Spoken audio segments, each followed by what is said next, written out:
Welcome to the Low Production, High Value Show with your host, Andrew Jenkins. On the show, we'll be exploring the world of entrepreneurship, social media, and the growing digital landscape. Whether you're a seasoned entrepreneur or just starting out, you know that the world of business is constantly evolving and changing. And in today's digital age, it is more important than ever to understand how social media and technology are affecting the way we do business. That's why on this show, we'll be talking to entrepreneurs and experts who have a wealth of knowledge and experience to share with you. From the latest trends and technologies to the struggles and triumphs of running a business, we'll be covering it all. So if you're looking to level up your entrepreneurial game and become more digitally savvy, then let's get started with the Low Production, High Value Show. Welcome to the latest episode. Today we're talking to Mark Graham from commonsku and formerly of Right Sleeve. Great to have you with us. It's great to be here, Andrew. Thanks for the invite. Well, so, full transparency, we've known each other for a number of years. And, when I reached out to you about coming on the show, I wanted to talk to you about your entrepreneurial journey, but if you'll indulge me, I want to go all the way back to the beginning and ask you about what, if any, impact or influence having a College Pro franchise as a summer student, what the kind of impact or influence that had on your entrepreneurial journey. Oh, massive. Absolutely massive. So I had a franchise with a company called Action that was bought by College Pro, and it was on the window cleaning side. And I was at Queens at the time.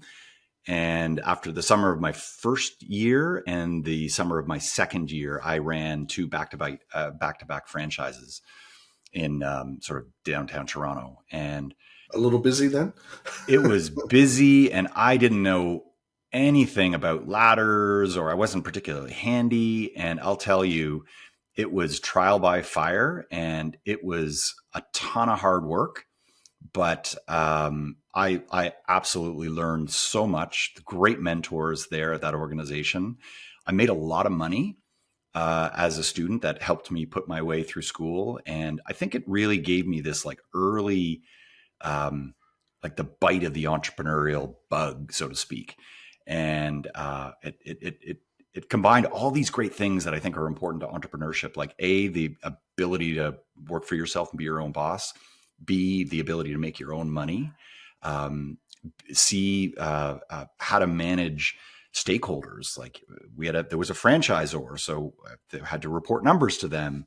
But at the same time, I was also accountable to the employees that I had hired. And I had a crew of 2 or 3 fellow students, and just managing that, and also just dealing with adults. All the people that we were servicing were adult homeowners. And here I was, like an 18, 19-year-old kid saying, yeah, I'll take care of your house. No problem. Trust me. And all those things were just an absolute masterclass in how to be an entrepreneur. And so I credit it with any success I've had today. It was a great starting point. Well, I mean, it sounds like you sort of threw yourself in the deep end. I mean, were you doing, sales, customer quotes, like service delivery? Like, were you doing it like end to end? I know you had others working with you, but all of it, right? And the thing is that as most entrepreneurs that start off with nothing can attest to, you're taking out the trash, and you're balancing the books, and you're selling, and you're marketing, and you're producing. You're doing everything. And we'll talk a little bit about how that I think is a good and a bad thing for entrepreneurs as we get into our conversation. But that was, I did everything. And then of course I had a great crew of, I said 2 or 3 fellow students that I had hired that were great in helping produce the jobs. But at the end of the day, the buck stopped with me. If it didn't matter if I was tired at the end of the week and the number of jobs I had was low, I had to go out there on a Sunday night and go bang on doors and go and land business. So it was as I say, a ton of hard work, but an absolute masterclass in doing it. And I always say with entrepreneurship, I mean, there's no question that there's a lot of great business education opportunities out there, and I certainly promote and advocate for those. But nothing, absolutely nothing compares to literally going out there and doing it. You get your butt handed to you, so to speak, on a daily basis when you're out there in the field and people are slamming doors on your face. They're yelling at you. They're disappointed in the work you did. They don't pay you. The bank is calling in some kind of loan, like all that stuff. That's the reality for an entrepreneur. And you can't learn that in a classroom. I mean, you can learn the theory of it, but nothing compares to actually experiencing it from the ground. Well, to your point, it's a cliche, often overused, but it's so true. It's the school of hard knocks, or the school of experience. And I mentioned to you that I had a school chum that did College Pro, and was quite successful, and ended up buying a Sherwin-Williams franchise later. Like, he stayed in the paint business, and but it was because of the learning experience of it all. And well, you have that experience during your student life. You finished school. What prompted you to test the waters of investment banking? It seems like, which to me is like a big pendulum swing. Talk about a hard left or a hard right. A lot of people have asked me that question, including myself. I'm really glad I did it, but I think it was a time of my life. And if anyone's listening to this podcast that is in university or college and is just about to graduate, this may resonate with you. That I was in my fourth year, and I'd sort of told myself a story that it was time that I was in fourth year, that it was time to get a real job. I'd been very entrepreneurial all throughout my life. I'd been the lemonade stand kid. I was the kid who went out and shoveled snow. I did College Pro. I managed the student newspaper at Queens. And I just had always been that kid who just did these little businesses. And that came naturally to me. And investment banking was the exact opposite of that. But for me, as I say, I told myself a story as like a 20 to 21-year-old that it was now time to go get a real job. And investment banking to me felt like where all the successful business kids went to go work. And I felt that I was a successful business kid. I'd made good money throughout university. I'd had great experiences. I definitely loved business. And I'd had this, again, I think I'd probably deluded myself that this was the next step for me. So I went in. You kind of talk yourself out of being an entrepreneur. Yeah, well, it was almost, I sort of got entrepreneurship and the corporate world maybe mixed up with business success. Because I think that entrepreneurship at the end of the day had always, at the time, like entrepreneurship now is sexy and all the rage, right? Like entrepreneurship is supported. Back then, entrepreneurship meant you couldn't find a job and you were a deadbeat, right? Like at the end of the day, that's kind of what it was. Whereas now it's totally different. So I think that it's important to context set here. So for me, this sort of prestige of business success, I think I told myself the story. So anyways, I talked myself into getting an investment banking job. I worked at a company called First Marathon Securities down King and Bay, very entrepreneurial investment bank. They were subsequently sold. They're part of National Bank Financial right now. And it was baptism by fire. And there were lots of parts of the job that I quite enjoyed. It was a very competitive culture. I learned a lot. But there was also lots of it that I felt like a complete fish out of water. Here I was this entrepreneurial kid that sort of just did things from the ground up. And I was surrounded by a lot of very brilliant, book smart finance people. And I wasn't that. I didn't have that background. I mean, I knew enough about spreadsheets to be dangerous, but I didn't really know what I'd got myself into. So long story short, after 4 months, I walked into the corner office of the head of investment banking. I was terrified. And I said, I thank you for this opportunity, but this isn't for me, and I'm going to move on. And they were great about it. A lot of them were very confused because I was going to start a t-shirt company with a friend of mine. Because initially they thought like, oh, you're going across the street to RBC, Dominion Securities, or whatever. You got a better offer. And I was like, no. I'm actually going to go and start a t-shirt company with a friend of mine from high school, and I'm going to go move into my parents' house, and I'm going to run it out of their second floor, sewing nook. And they're like, okay, good luck, pal. See you later. And so it was very unusual because they're like, no one quits investment banking at your age.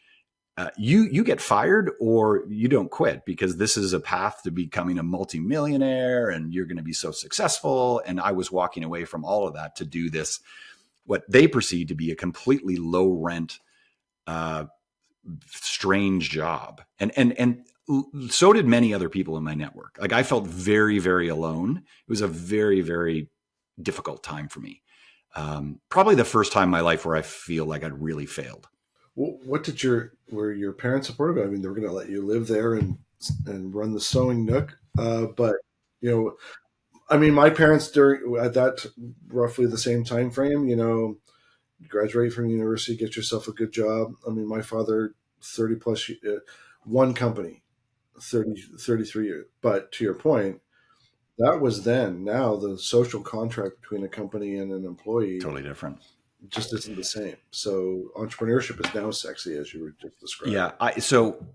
I'm glad you asked this, and this gives me an opportunity to give a shout out to my parents. They were probably the only people in my life that understood and were supportive of what I was doing, which was basically throwing away the golden opportunity. I was throwing away the golden ticket.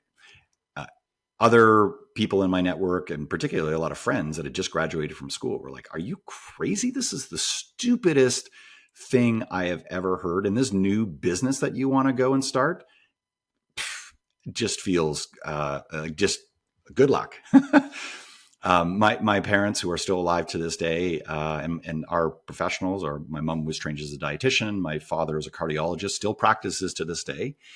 So a bit of a traditional upbringing, understood what made me tick, and were very supportive. Never questioned the decision, and I look back at that moment and their support. I wouldn't be where I am without them. So I want to use this opportunity to give them a shout out. Thanks, Mom and Dad. I mean, kudos to them too, because in a sense, for them, like, okay, 4 months into a job, you say, no, I'm pulling the chute. I need to get out of here and do something more that's closer to my heart, in terms of what feeds me. But then also, like, if it didn't work, you're still in your 20s. Like, what you've put at risk is nominal in some ways. It's not you didn't have a family, you weren't paying a mortgage, whatever. So in some ways, like, I mean, their support of you was like, what's the worst that could happen? That's exactly what they told me. And I'd been fortunate, because, in large part because of my College Pro experience, that I graduated from university debt free. I had some savings in the bank. I didn't have a family. I didn't have a mortgage. And I recognized there was privilege there, that I had a place to go and live in my childhood bedroom. I was able to do that. And I recognize not everyone's got that opportunity. So I want to, have a call out there. But that said, I think it did pave the way for me to experiment. And in the back of my mind, I always thought, listen, I'm going to try this t-shirt thing, and we can talk a little bit more about Right Sleeve, and because that's an important part of the story. I always felt, you know what, if this doesn't work out, it'll be a business education and I'll go and apply to a graduate degree in 2 years, right? What's the worst that's going to happen? I'll lose some money, and I've got some savings. I'm getting into a business that doesn't have high barriers to entry in terms of capital requirements. What's the worst that can happen? And here I am almost 25 years later, still ostensibly in that same industry. So I knew there was a bit of a backstop, and I knew that there was a bit of a plan B in terms of going back to school, which a lot of my friends were planning on doing at that time. Either they were doing an MBA, or they were going to go do a graduate arts program or science program, and just kind of get on with the next stage of their career. Well, so you make the leap with your friend. How long did you, I'll call it, run the t-shirt business before it became Right Sleeve, the Right Sleeve that we knew before its acquisition? Yeah. So the brief history of this is that I partnered with a good friend of mine from high school. We did this business for about a year and a half or so in the late 90s. That business partnership disbanded when my business partner went off to law school. and decided to go and pursue law, which he's still doing to this day, very successful lawyer. I had then converted that share of the business into Right Sleeve in around 2000. And I'd always, and so just for the listeners' benefit, Right Sleeve was a promotional products company that produced branded merchandise for companies that were very interested in promoting themselves through branded advertising. And we went after a market of technology companies, ad agencies, the kinds of companies that had money to spend on their brand and were interested in a premium experience. That was really what Right Sleeve's value proposition was. We were great at picking product. We were great at design. We were very, very good at execution. And so we established ourselves as being kind of a premier go-to in the promotional products industry. Can I just ask on that though? Where did you see the gap in the promotional market? Because you were just as you described, very specific. We're going out, it's not just we're going after the customers with money. Well, everybody's doing that, but that gap of we wanted to a premium offering to people that were leaned heavily on brand, and so I'm just wondering how that sort of made itself evident to you. Yeah, thanks for asking that. That's a good question. So the promotional products industry, especially back when I started, and maybe to some extent to this day, although it's a far more respected industry now than ever before. But back then, the industry wasn't terribly respected. It was seen as a trinkets and trash industry, a bit of a low rent business. No one went to school to be in the promotional product space. It had a reputation for some disreputable kind of sales approaches, a bit of a huckster approach. And sure, you could say some of that stuff was stereotypical, but a lot of companies would look at the promotional products area and go, oh yeah, that's like below the line stuff. Like it's not prestigious. Sure, I need some t-shirts. I need some pens. I've got a guy for that. And I was curious about that. I was curious about that perception. And I think that for me in entrepreneurship, I've always viewed openings in markets where there's a perception of one thing. And then if I could zig while everyone else is zagging, then that's the potential for a really interesting business opportunity. So here I enter this industry that is considered kind of trinkets and trash. People view it as a little bit below the line. But I knew that there were many companies and organizations that really valued great branded merchandise, that really cared about their brand. And when you put a great hoodie or a great hat or a great item with their brand on it, that they would go bananas. They would spend money on it. They would promote it. They'd be proud of it, and they'd love it. And so for me, I was like, that's the market I want to go after. I want to go after the market of people who've got the money and the budgets and are going to value the emotional response that promotional products bring. I don't want to go after this other market that's like, yeah, I've got a guy for that, or I'll just go online for it, or I just need some cheap pens. I'm not going to think strategically about it. I left that business for everyone else. And so that was the opening with Right Sleeve. And I just surrounded myself with customers that cared about the medium, valued it, weren't going to nickel and dime on price. And then I knew that was the hallmark of creating a great foundation of a great business, great clients, great loyalty, great margin, great differentiation. And we were doing hard work, design, curation. A lot of our competitors were just like, tell me what you want and I'll give you a price on it. We took the opposite approach. Well, and you ended up selling to Genumark. If am I pronouncing that correctly? Did you? I mean, you were aware of one another. We were always sort of sizing each other up. How did were they sort of sniffing around, or how did that come about? And how many years was that from inception in 2000 roughly to acquisition? So let me tell you one other part of the story, and then I'll get into Genumark. So at the time, so I've talked a little bit about how Right Sleeve created its own business and differentiation within the market. The other thing that was happening at the time is that the tech world was exploding. The cloud was starting to become a thing. Right now, the cloud is everywhere, but at the time, cloud was disruptive. Social media was also starting to become a thing. Like this was the age of MySpace. early Facebook. Twitter had not existed or didn't exist. YouTube was like low low budget cat videos and all that. And for me, it was a really exciting time because I was relatively young. I was in my 20s when I started the business. I graduated at a time where the internet was just starting to take hold of public imagination. And so for me as an entrepreneur, I was like, is there a way to use technology and the internet to differentiate as well? And we did. Like, we used early web technology to create a catalog, to create a way to communicate with our customers. And again, we were surrounding ourselves with customers that were kind of like us in terms of young at heart. And so it allowed us to create a bit of a moat around how it is that we went to market. Well, if I can just, is it safe to say, because we were talking earlier about the Mesh conference, which was and it's come back around, it was a popular, I'll call it internet digital conference that was run for a number of years. To me, it strikes me, because I knew of Right Sleeve's presence online and in social, that in many ways you were mirroring what was just happening to the consumer, but as a corporation. And I'm one, to me, that, and you can tell me if I'm right or wrong, that differentiated you as well and had you stand out from a visibility to prospective buyers and so on. There were so many things that were coming together at the same time. And that's a good call out about the Mesh conference, which was an absolutely critical conference that brought together these renegades and geeks and curiosity seekers at the time around Web 2.0. Like, Web 2.0 was just starting. And for me, I graduated with a history degree.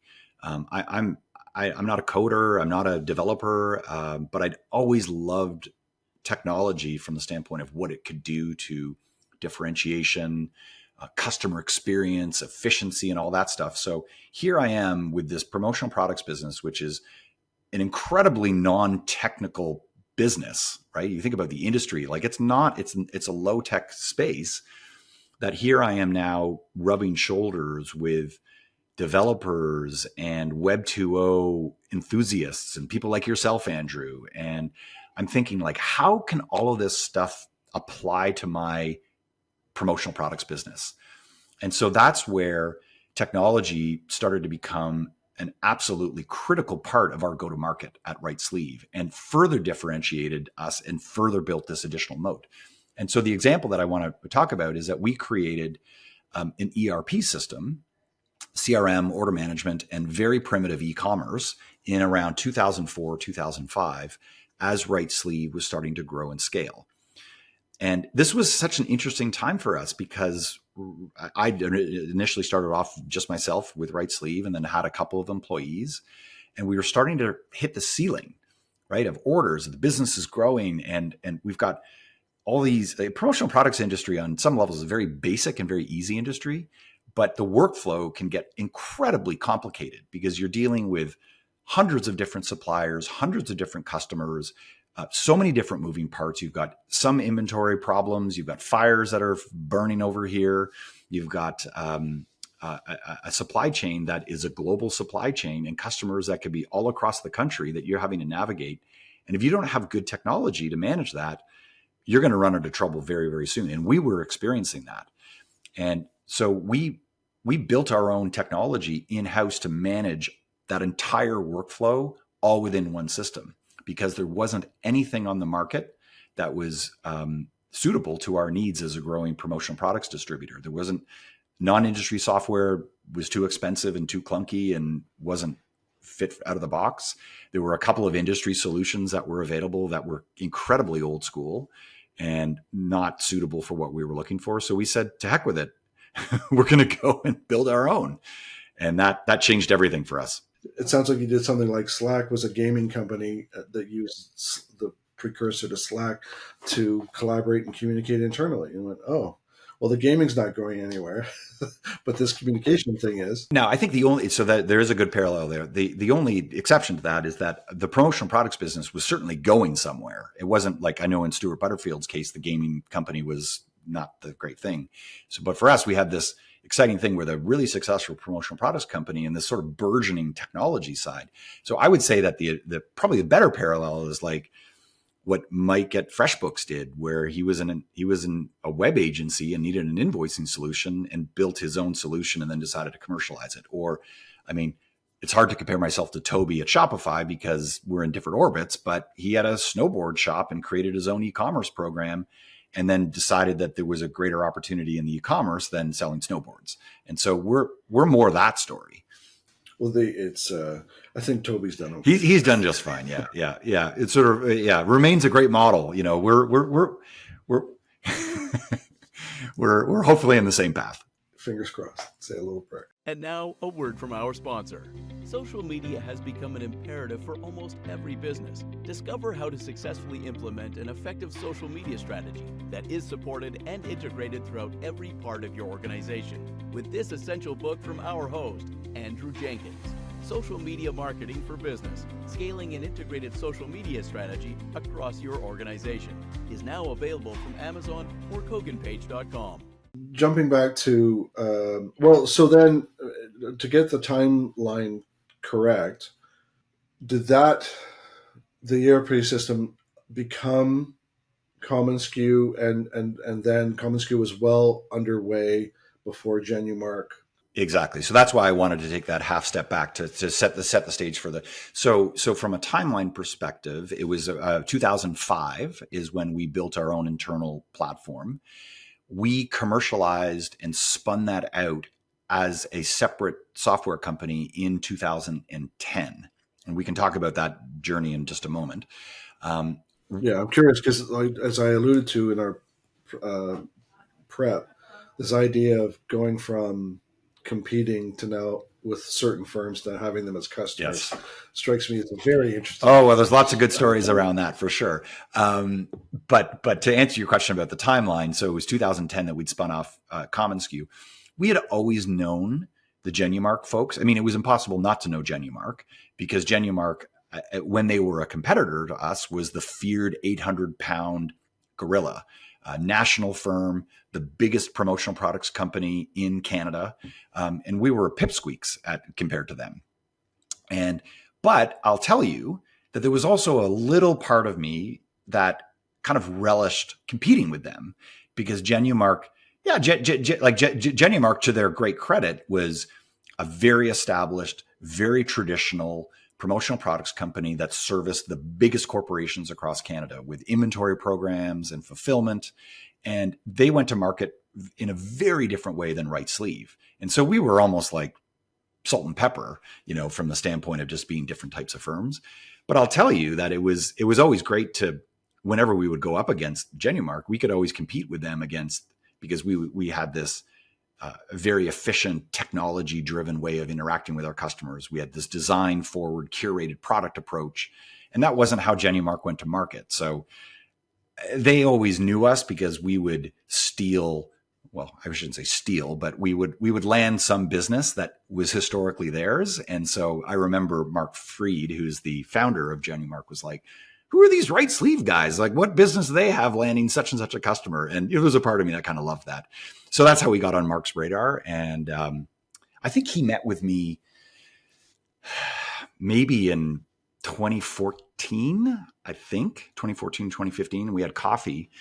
And he was interested in what we were doing with Right Sleeve because commonsku at this point was a going concern and we'd had the two businesses. And he's like, "Would you ever be interested in selling the business?" And at the time we weren't. We were still having fun growing the business and managing the two. But I remember we actually walked out of that meeting. Instead of selling him Right Sleeve, we ended up selling him commonsku because they were in need of a technology platform to kind of streamline their go-to-market and their front-end sales experience. And so that was a great win for us. And it allowed us to establish this fantastic working relationship with them as a customer where we were supporting their technology needs. And it always stuck in the back of my mind that there was interest. And I always knew that they were going to be among one of the first people we called when Catherine and I were interested in selling Right Sleeve. Because they were a customer, they became great friends of ours. We came to really respect their business. And so it just made so much sense to be able to kind of sell this business that was able to come in and complement their traditional Genumark business. And the technology stack was all the same. The answer was not no. just not now. Yes, exactly. And it wasn't like I was playing hard to get. Like we just didn't have any interest in selling the business at the time. We just weren't ready for it. So, yeah. Well, so commonsku is, as you're describing, well underway. But to your point, you and Catherine weren't ready to sell it. What brought about being ready? Was the demands of commonsku getting such that, wearing two hats, or what was the catalyst? This may be a silly analogy, but it's like we had two kids, and one was a more mature and older child, but still had demands, right? Like as a parent, you always there's always that part of your head that is consumed by your children. And then we had this like pugnacious, like younger child that had a lot more, needs, but was growing really quickly. They were eating all the food out of the fridge, so to speak. I don't know why I'm going down this analogy, but sometimes I use them to make a point. And as the parents, we were it was becoming really difficult to manage the two businesses in tandem. So Right Sleeve, we were really fortunate to have a phenomenal management team at the time, and many of them are actually still with the company to this day. So a shout out to them, that were running the day-to-day of the business for many, many years, that allowed Catherine and myself to focus almost exclusively on commonsku over that period of time. But there was still, it just reached that point where we were like, commonsku is growing like a weed, and it's becoming irresponsible that we are not focused on this 110%. And so Right Sleeve was a business that we had grown to a point where it didn't require our day-to-day oversight. We had an excellent management team. We had great clients. We had great margins. It was a really successful, healthy business that was packaged in a nice bow. And for us, we had no interest in staying on. We didn't want to have a 3-year earnout because we were looking for our time back so we could focus on commonsku. And that was really important for us when we were building the business. And any entrepreneur that's listening to this, that's thinking about selling their business, this may or may not be good advice. But for us, we were like, I think we understood that the best businesses that get sold for the highest multiples are the ones that are not reliant upon the founder themselves to be running it day to day. And that is very typical in the promotional products industry, by the way. Most promo companies are owned by founders that are responsible for the day-to-day sales. And if you sell that business, then you're coming along for the ride for an earnout for 2 or 3 years to make sure that the business doesn't implode when you leave. In our case, we transitioned our sales past myself and Catherine years prior. So when Genumark was purchasing the business, they knew that us not being involved didn't matter. And that gave us exactly what we were looking for. And it turned out to be a great transaction.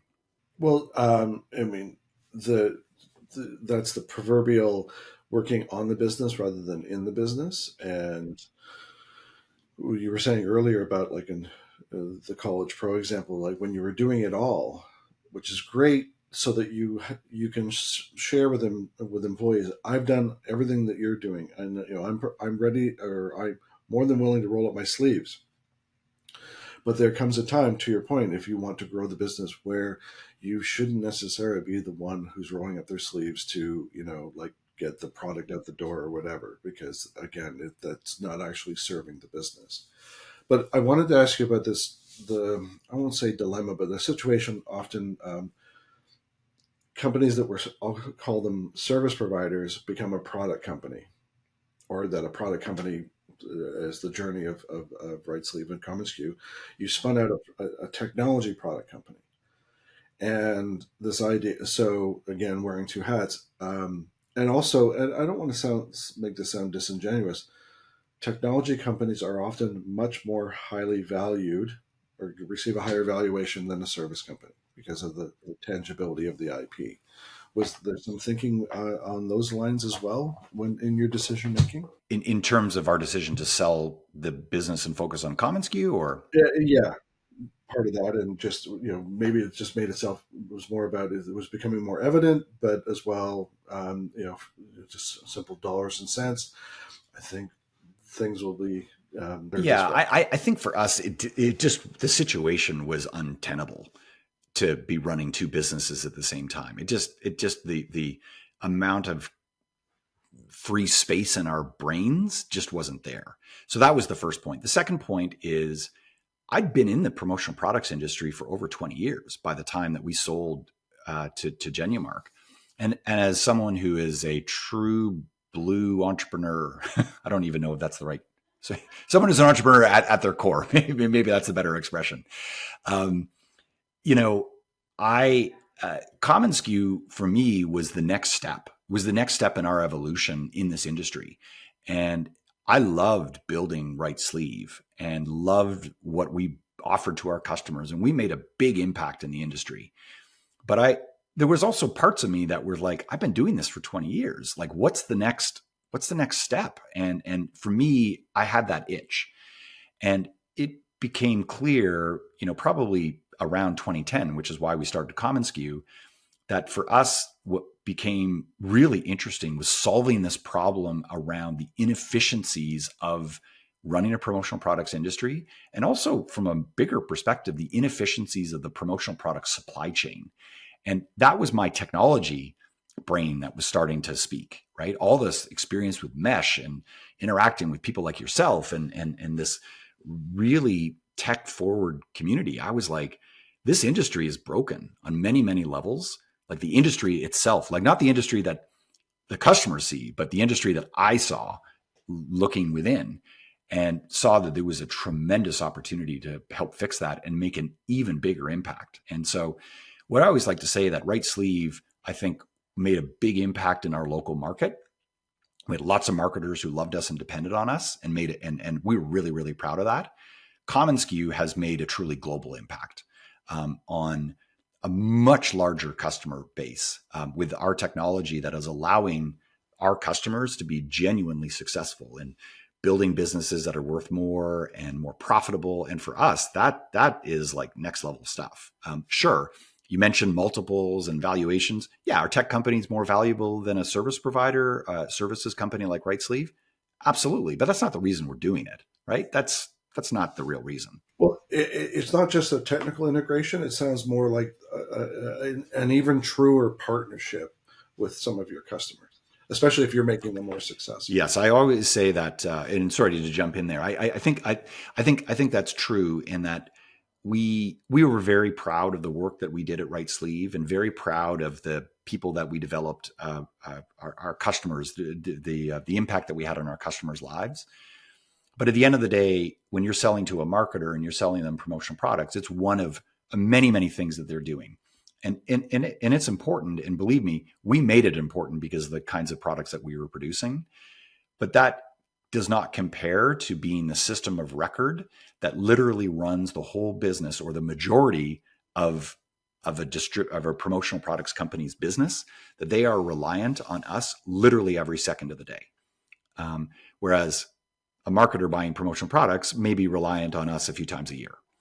And so that's an enormous responsibility, something we take very seriously, but it just means the relationship with the customer is just fundamentally different, right? It's very, very different.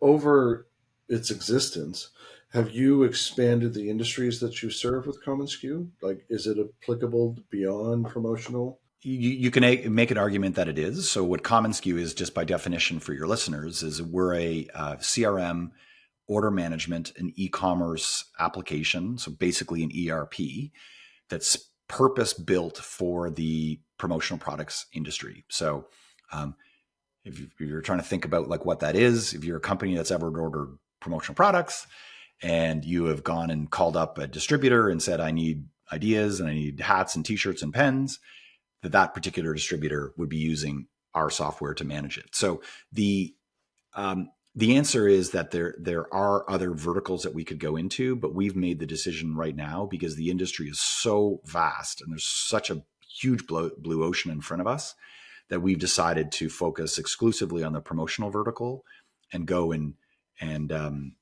grab more market share there before we look at other adjacent verticals. And I think that was a good decision for us. Well, if it's still big enough to, like as you said, it's still blue ocean opportunity, or that's still vast. Yeah, I mean, do one thing and do it very well. Versus, to your point, if you get distracted with another vertical, because another vertical has to be invested in with time and energy and potential modifications. Yes, yes, yeah, and I think a lot of entrepreneurs overlook that. I think sometimes can get excited about it because the florists call up and say, "I need an order management system too," and we actually made that mistake in trying to spin off a separate product for another part of our customer base in the promotional product space. And even within the same industry, that was a misstep for us. And so we learned early on that there is great power in focus. Well, no, good that you learned early, and hopefully, and not too costly a learning. Um, as we come to an end, I've got sort of two closing questions, or what, three, if we call this a two-part question, maybe whatever. Um, Between over the arc of the journey of two companies, what did you do that was in common to both to make with respect to culture and leadership? And was there anything that you did differently in commonsku than you did with Right Sleeve? There were probably a lot more things we did in common versus things differently. So I'll start off with the things that were in common. So things that are very important to both companies, brand positioning and how you show up in the market, culture, creating a great company culture where people feel that they can build a career with you, customer experience, a real obsession about creating a great customer experience and product, and community. Community was incredibly important to the building of commonsku. Community. We had a lot of community events with our customers, and community is absolutely woven into the DNA of commonsku in terms of how it is that we bring all of our customers and the whole supply chain together with our community platform, with our events, with our content, our blog, we have a podcast as well. And all those things are very similar between the two. And listen, if I were to start a new company tomorrow, those are the things that I would start with as the number one priorities.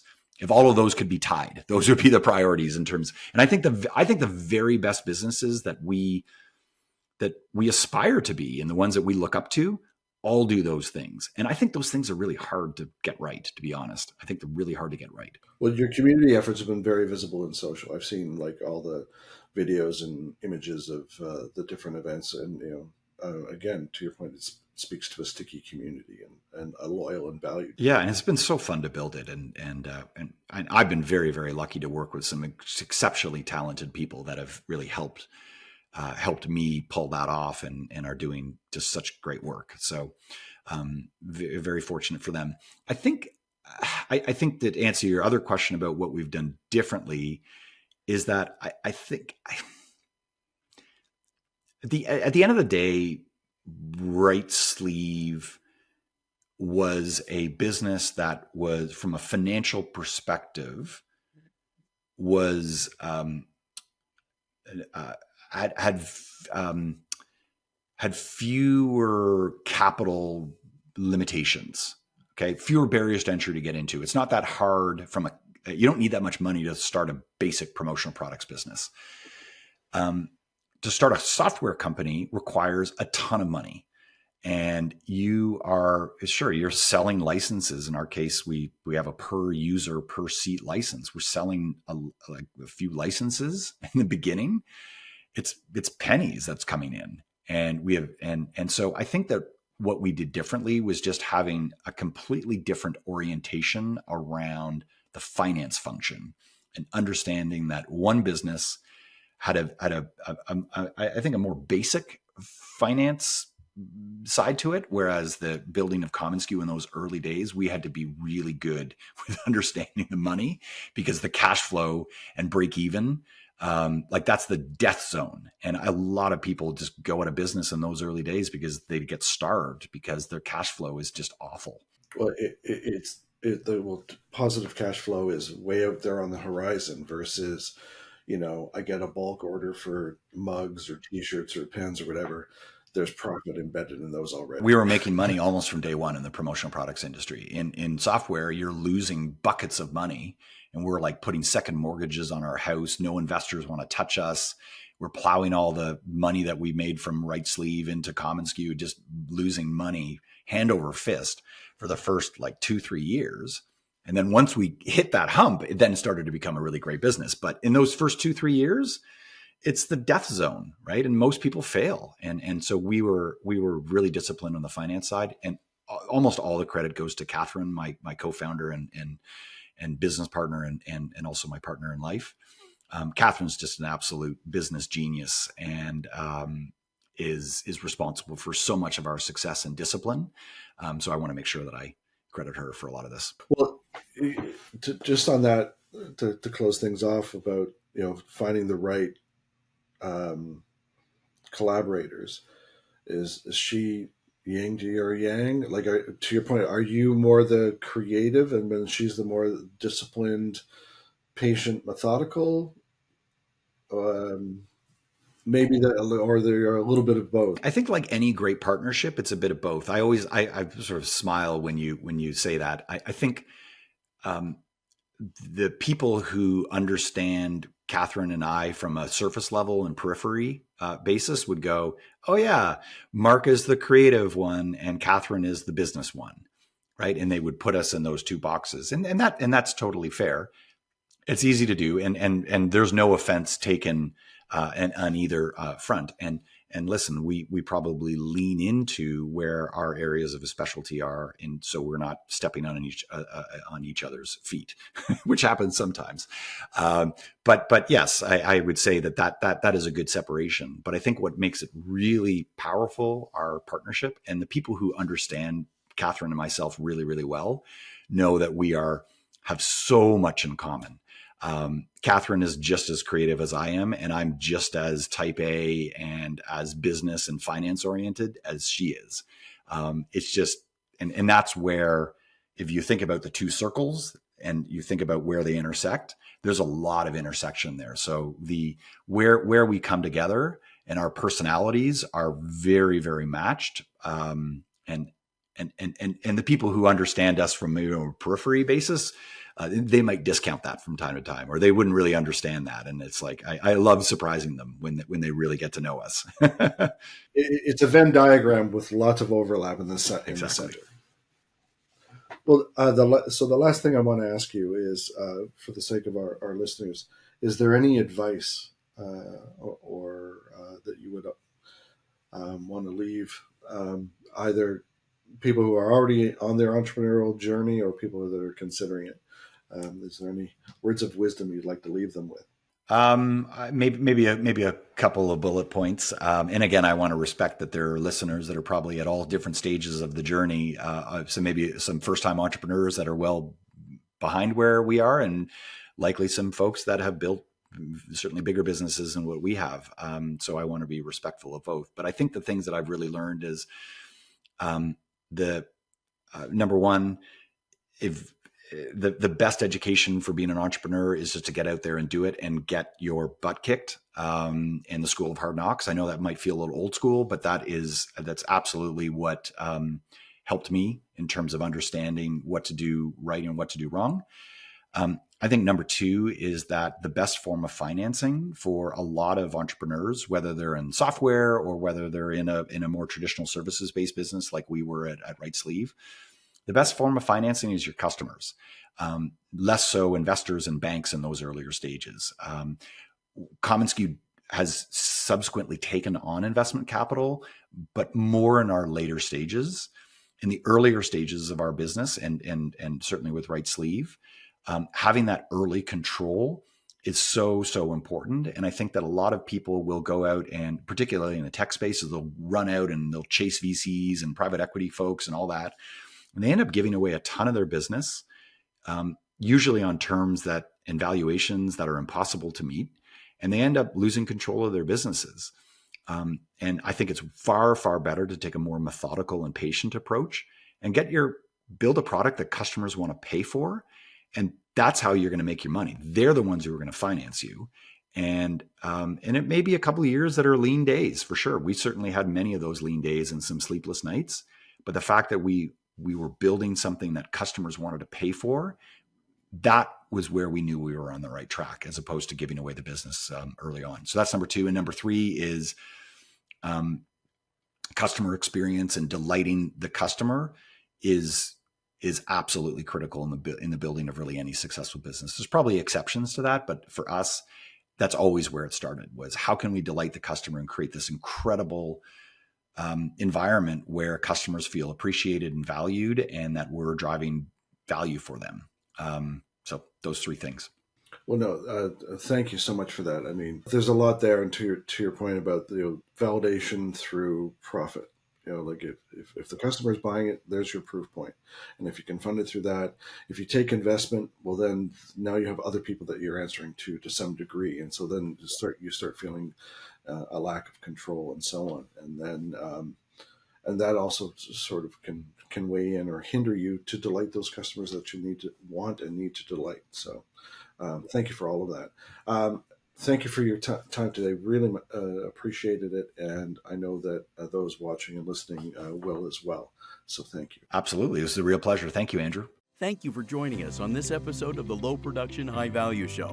Be sure to give us a rating and subscribe to make sure you never miss an episode. Don't forget to check out Volterra at volterradigital.com to learn more about how they can support your social media marketing.